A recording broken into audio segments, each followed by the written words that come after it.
It gets people doing things they don't want to do a lot of the time. If you get the wrong amount of funding, you end up doing things. And time, especially with smaller community voluntary groups, I've come across what they grasp at this money because it's a lifeline for them.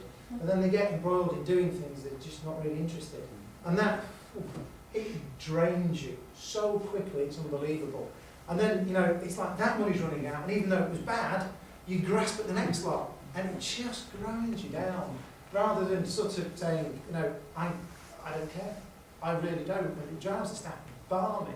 You know, I'm just like, there's money everywhere. People just want to give it to me. All I've got to do is think of the right idea, what I'm really interested in doing. And Elaine's smiling because I think I'm just not the normal. But it is. There's so much money out there. But it's getting clarity, and it just follows.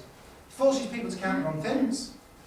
You know, so you count this and you count that, and that's all people count a lot of the time. So we'll give you this for the evaluation, and you've got to count. It's got to look like this, and you miss a lot of that other information. I see myself as a data trader because we gather just a bit more, but then I sell that on to someone else because knowledge is power.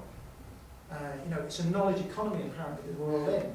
The manufacturing side of things, lots of it's gone down, but also there's a big wealth of experience and knowledge here in the room that. If we spent a week with a firm of sort of professional branders and marketeers, I tell you what, we'd have a whole chunk of funding coming in the next 12 months if we did that. I don't know. You know, but it's about stepping out of where we're comfortable sometimes and actually repackaging and representing. That's all politicians do. You know, they've got to call it something and they have some funding. It's normally a short-lived affair as well when it goes wrong. You know, if you just grasp at the money, it doesn't quite feel right to you, and therefore you sort of lose interest in it. It goes off, and it doesn't move things forward.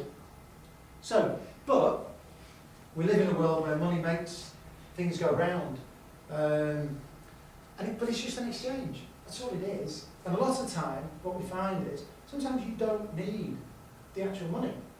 You could trade stuff together. You know, I've written a research report. Really interesting. We'll get that information. Here you go. You know, they get some funding out of it. What do you get out of it? So, you're happy. You know, you'd recommend me, wouldn't you? Yeah. Oh, there you go.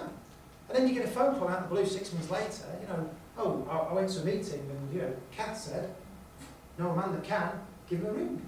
So I've always found that things come back around, but you've got to be practical as well because people need paying. And, you know, you've got bills and stuff. But don't do it for the money. I sat and thought once at university what I'd have to generate to keep staff, to keep myself, and to pay everything.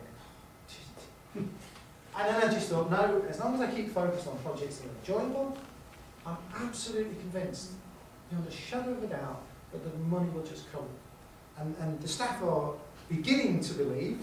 I put something in the teapot every morning, and it opens them up. But I genuinely do believe now that our whole perception is changing. And we go into circumstances, and we were in one on Monday, when we got an extra large sum of money. You know, right at the end of the meeting, someone had mentioned there was potentially a bit of money. Very early in the conversation.